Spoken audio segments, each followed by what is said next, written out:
What's going on, everybody? Dawsonator here with my very first review of a WWE programming product. Just thought it would be a good opportunity to come up and have a bit of a discussion about my thoughts on wrestling and all the things relating in the wrestling world. I'm a big fan of not only video games but wrestling as well, so I thought it would be a good opportunity to come up and talk about Smackdown this week. I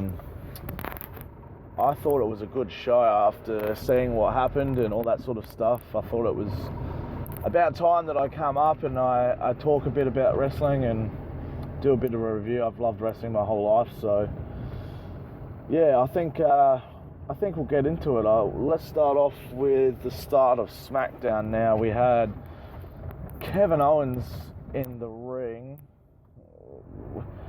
I have a problem with the way that they start shows. It seems like every single wrestling show these days starts with a promo in the ring, and it's so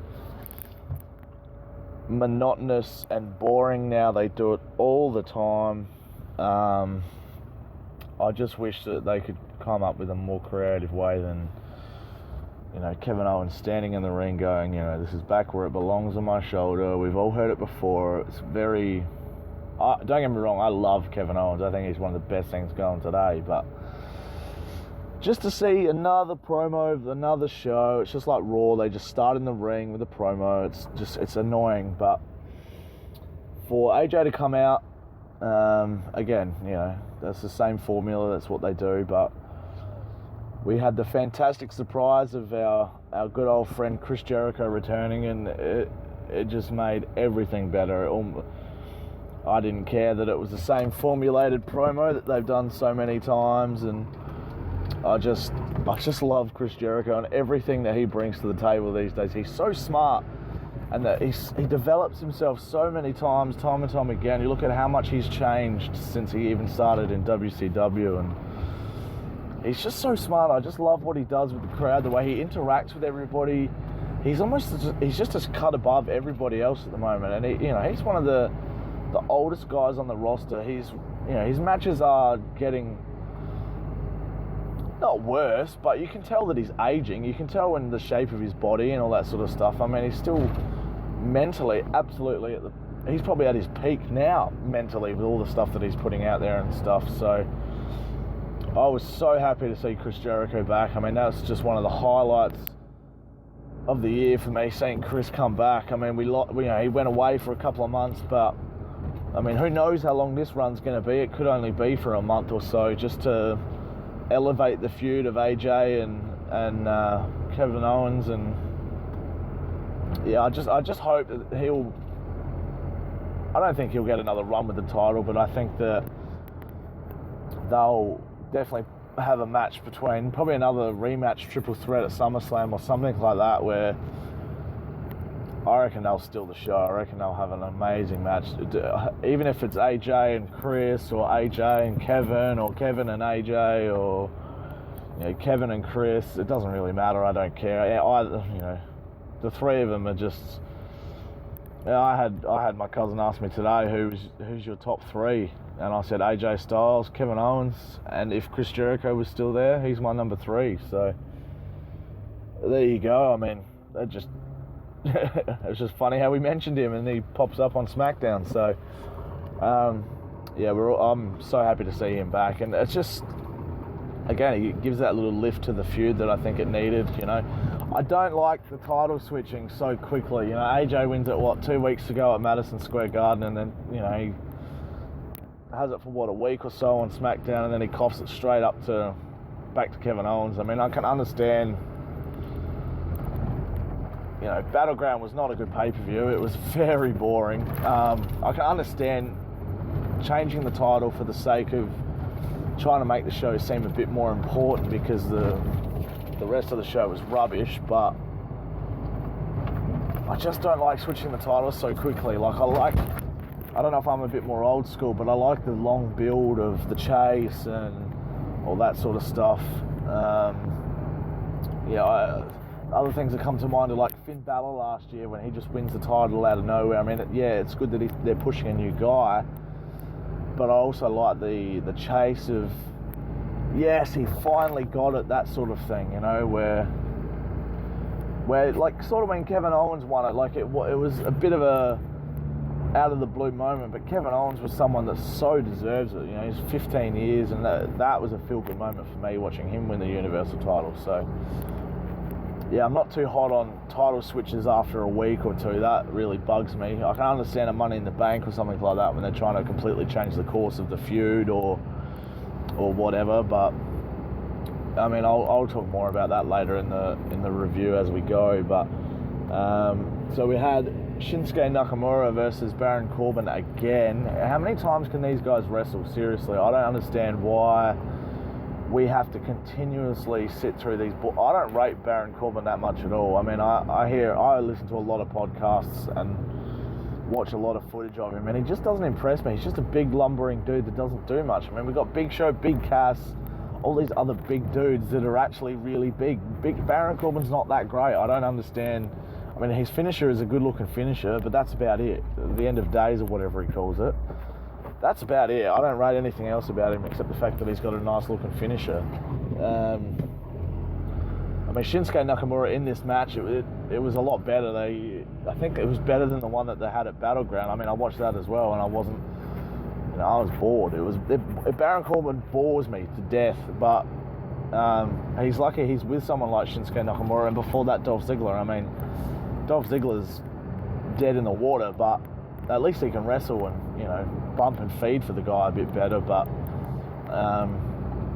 yeah, I did enjoy this match a lot better because I feel like the comeback from Shinsuke Nakamura was just, I don't know, he's supposed to be the king of strong style, right? So, you know, be the king of strong style, kick the crap out of the guy, punch the crap out of the guy. You know, the way they sort of traded blows and stuff throughout the match was a lot better to watch. So definitely this match was a lot better than what I've seen from Shinsuke Nakamura and Baron Corbin as a couple together. I think that the WWE can do a lot better with Shinsuke Nakamura. This guy is so talented. You know, he doesn't get the following in Japan that he did by not doing good things over there. If you're a top guy in Japan, you're doing something right. You know, those fans are probably harder to impress than Australian fans or, you know, the US fans or whatever. So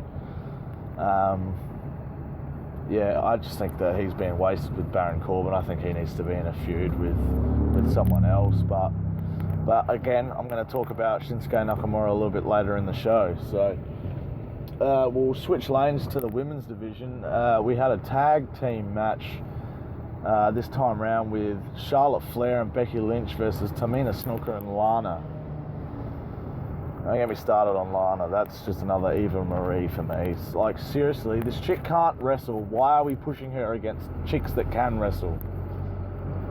Why don't we have a Charlotte and Becky Lynch feud or something along those lines? You know, you've got Natalya and Naomi who have a backstage segment beforehand, and I think that was one of the best things because, damn, Natalya deserves so much better than what she's got. And when was the last time Natalya was a champion?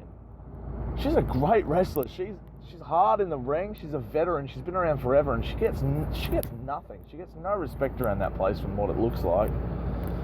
So I'm so glad that she's going to have a chance at SummerSlam to have a title match. That's going to be good. I want Natalya to win. I like Naomi, but I think Natalya could just be, you know, if she goes full-blown heel, she could be like she was back with Beth Phoenix, these two buff, jacked up chicks that were just unstoppable. So that's what I want to see happen at SummerSlam. I want to see Natalya actually get a title run with the belt. That'll be great. But God, Lana's just rubbish. Like, seriously, can we get someone that can actually wrestle in, please? I mean, I'm sure there's chicks down in NXT like Billie Kay or someone that can come up and actually wrestle. Why are we pushing chicks that are valets for... Like, I just don't understand. What's the thought process? She's good looking. So what? Fans don't care about that anymore. We're in a different age. It's not like Stacy Keibler and Tori Wilson where these bombshells are on the cover of Playboy and stuff like that. That doesn't happen these days. We can't You can't push chicks like that because the fans just sit there and twiddle their toes or go off for a piss. No one gives a shit. So that bugs me. That side of things bugs me about the match. It's a nothing match. Who cares? Lana can't wrestle. I mean, Tamina can. Tamina's fine, but she gets wasted. Could you imagine something like a Tamina Snuka and a Nia Jax feud over the title? Holy crap. There's some big chicks going at it. That's impressive. That would be something that Vince would get a hard on for, surely. You know, because he's so obsessed with big guys against big guys, but I just think that let's stop wasting opportunities like that. SmackDown's supposed to be the land of opportunity or whatever the hell they call it, so stop bloody pushing Lana on us. I don't like her. I don't think she's that great. If she was CJ Perry and she was being her American self, then no worries, but she's still trying to pretend to be this freaking Russian chick that she's not, that we all know that she's not, because I've seen Total Divas and I know that she's just an American chick that's got this crappy Russian gimmick put up on her. So I don't know why we have to continuously watch her wrestle and suck at her. I'm sick of it. Anyway, so we had Jinder Mahal come out after he's retained his title, and I like Jinder Mahal. I like the fact that we've got a fresh heel, you know, that is, look, he's not that bad in the ring. I mean, he's fine. He wrestles how a heel should do. Nothing about him excites me as a fan, so that's basically what he's doing right. The difference between like him and someone like a Kevin Owens is I love watching Kevin Owens. That's why when Kevin Owens comes out, he's a bad guy, but he gets cheered, and it's this weird demographic where I don't quite know how to feel about him because he's kind of funny and makes me laugh a lot. Whereas Mahal is a lot better at making me not like him. So, and it's not because he's Indian. I've got no problem against Indian people at all, but he's very good at what he does. I do like him as a heel, and the way that he's being pushed, I do like. It's a good change. I didn't want to see Randy Orton win the title at Battleground. That was a good thing. Randy Orton is someone who, for me, who is stale as. I don't like to see him around anymore. I'm a bit over him. And like that match at Battleground was boring as well. I mean, a Punjabi prison match, you can't even see through the structure on the TV. I live in Australia and I just watch stuff off the network. I can't barely see the match unless the dudes are poking their cameras through the holes in the thing. I don't like the Punjabi prison match. I'm not even that big a fan of the Elimination Chamber because you can't really properly see what's going on. And that aside, I don't like the concept of the Punjabi prison match because they've had 3 of them in the last 10 years and they've all been pretty crapola. So why bother with it? Why don't you just stick with I mean, I can understand from a story point, you know, the Indian wanting the Indian style match to help him out. I understand it from that point of view and the psychological point of view. I get that sort of stuff, but I don't get it just looks like it's hard to book a match like that. It looks like they've got no ideas, like no good ideas for spots. The only good spot from the match was the Singh brother that bloody flew off the top of the outside cage and took a Vince McMahon-esque St. Valentine's Day Massacre bump. I mean, he looked like he bloody snapped in half, just like Vince did when Stone Cold chucked him off the cage. So that was the only part of the match that I enjoyed. The rest of it was, I was flipping through my phone and it was boring. Randy Orton bores me too. He's not like he was in 2009 when he was like supposedly a psycho and all that sort of stuff. I really enjoyed that sort of angle from Randy, but he's very lukewarm now, trying to be a good guy. I hate Randy as a good guy. Not for me, no thanks. So we had Mahal come out and talk a bit of smack, followed by, yes, you guessed it, John Cena after he'd won his flag match with Rusev. Again, flag matches are a thing of the past, Vince. Get over them, seriously. Get over your patriotism as well. It's so sickening to watch. Oh, the red, white and blue. Blah. Australians are red, white and blue as well, and we don't care. God. I just don't like the premise of you stick your flag in the flagpole. So what? That's boring. But so John comes out and has a nice little chat to Jinder Mahal about wanting to be the number one contender, and then Daniel Bryan comes out. Thank God for Daniel Bryan. Actually makes John Cena earn his opportunity for a change, unlike earlier in the year when he just announced he was going to be at the Royal Rumble against AJ Styles. So next week on Smackdown, we're going to have a number one contenders match between John Cena and Shinsuke Nakamura, and the winner will go on to face Jinder Mahal at SummerSlam. Now, it's so obvious what's going to happen here. But in saying that, I hope I'm dead wrong. I think, this is what I think is going to happen. John Cena is going to win next week against Shinsuke Nakamura. There is a surprise. John Cena doesn't put over anybody new. Then he's going to go on to SummerSlam and beat Jinder Mahal for the title. Now, I'm not a Cena hater at all. I actually was fine with him winning at the Royal Rumble. I just didn't like how he got there. I think that this is so obvious. Trust me, as I said, if I'm wrong, I'm so totally okay with it. But I just don't like that it's like you can sort of see the American versus the foreign country. You know, it's always been the same with this sort of stuff. Vince has never changed his attitude with this, and it's always the same. I'm just over it. It's not great.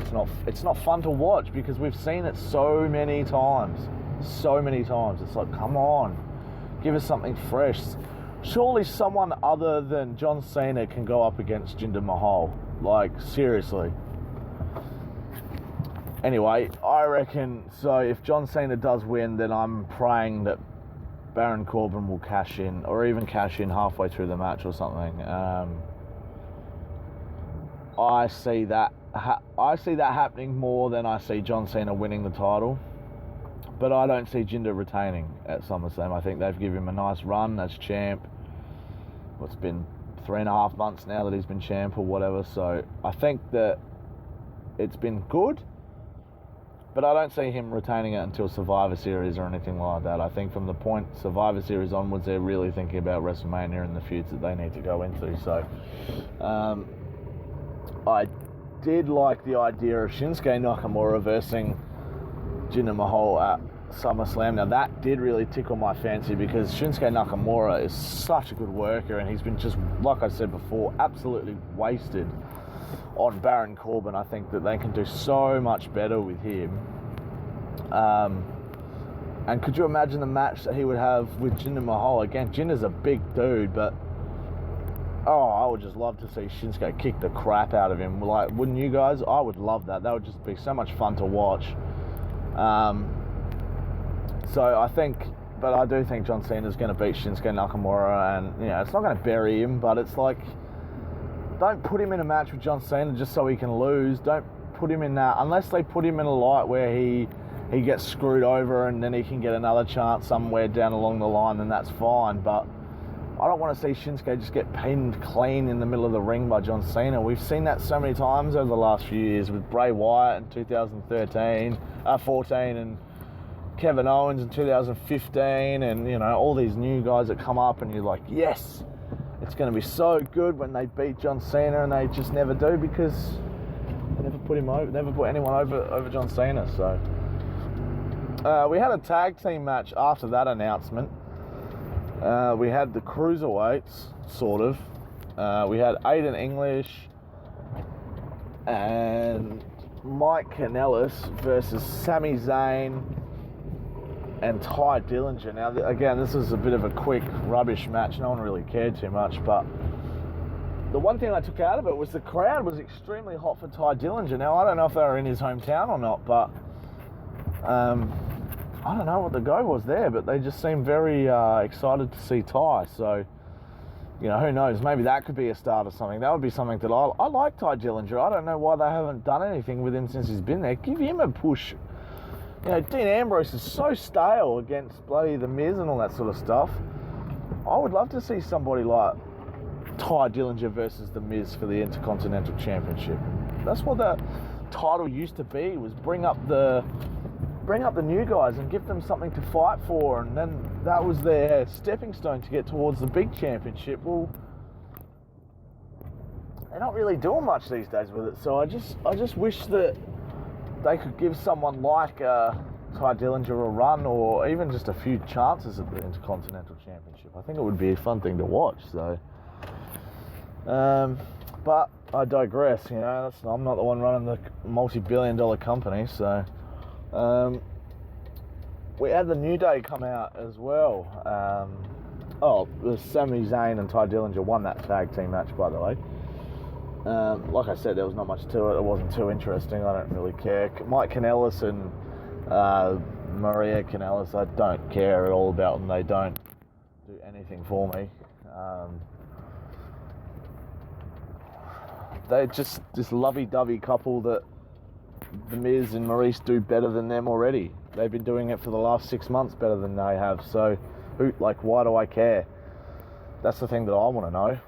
What is there about Mike and Maria that I should care about? So I just don't get it, but oh well.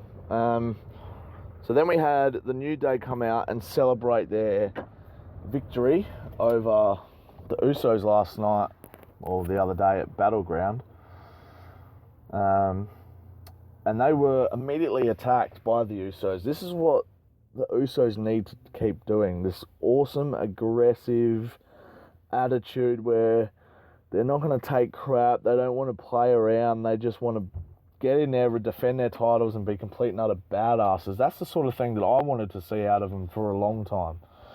Very, very aggressive and full of animosity and all that sort of stuff. That's good. That's what I like from heels, because then, you know, the New Day are out there to celebrate their victory, and then they come in and completely ruin it for the fans. That's what heels should be doing. They should be giving us a reason to hate them, not to like them. And the Usos robbing us of what would have been a funny, dumbass, stupid celebration is exactly what they should have done. So I reckon it was really smart here, and they just look like nasty dudes when they attacked the New Day. They didn't even get him in. I think at one point they both super kicked Big E's face off his face, off his head. It was brutal. But that's what you need. That's what you need from badass heels. And they are badass heels. Geez, they're Samoans. They've got to be badass heels. Otherwise, they're just dudes in fluoro paint dancing around.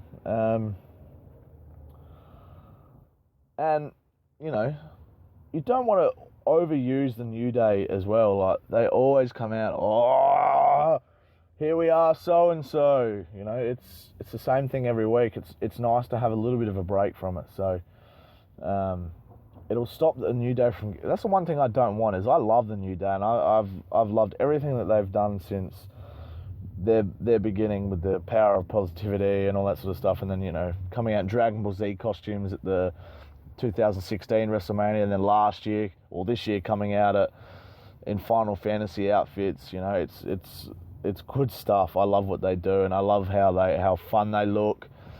And that's what you should have. You should have an angry, bitter team beating the fucking crap out of the, you know, funny dance around goofy team. That's what it should be. So the fact that they didn't even finish their intro was really, really good to see.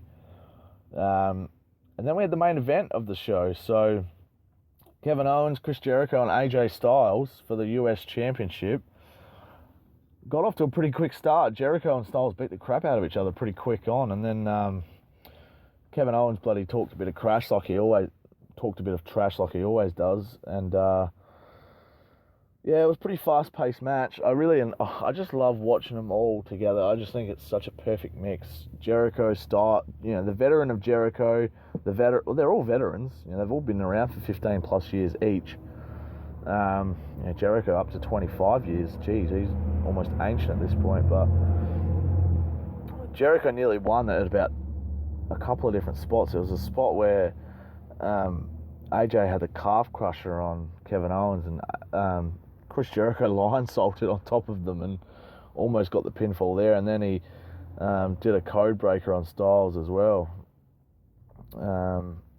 And then had the Walls of Jericho on Kevin Owens, and yeah, it was just a really good match to watch. I just really enjoyed it. And I'm glad AJ Styles won, but again, it's that point of they switch the title so quick, it loses all meaning. Like, it's like, well, why did you take it off him in the first place? Just so that Kevin Owens could say that he's a 3-time champion? Well, that's not good enough at all. There should be plenty more reasons why you should be switching the title rather than a quick rating and a pop from the crowd. I want a long chase and that, yes, he finally got it. That's like the best feeling ever when you see that happen. So, yeah, I don't know. But after the match, there was a very good tantrum as well from Kevin Owens. He lost his shit. It was so funny. He's just cracking it, chucking shit left, right, and centre, and all that sort of stuff. So, I mean, again, that's what a heel does. A heel cries and is a silk and is a baby, and that's what you got to have. So, that was good to see. So,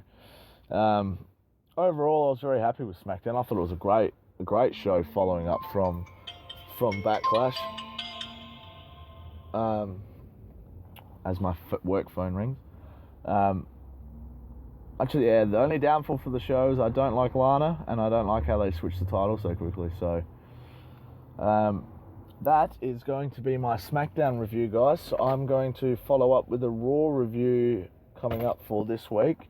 So I hope you guys enjoyed it. I just wanted to share some of my thoughts and, you know, have a bit of an explain of what I think and all that sort of stuff. So let me know if you guys liked my review. Let me know if you agree with me, if you disagree with me. Let me know what you think. So I just want to make a shout out to Good Mic Work as well, who I love listening to his commentary. He's so down to earth, and he's really the one that's inspired me to just do reviews and to put my thoughts out there so that I can have more content on my YouTube channel as well. So thank you everybody for listening, and I will speak to you soon when I do next week's Raw review.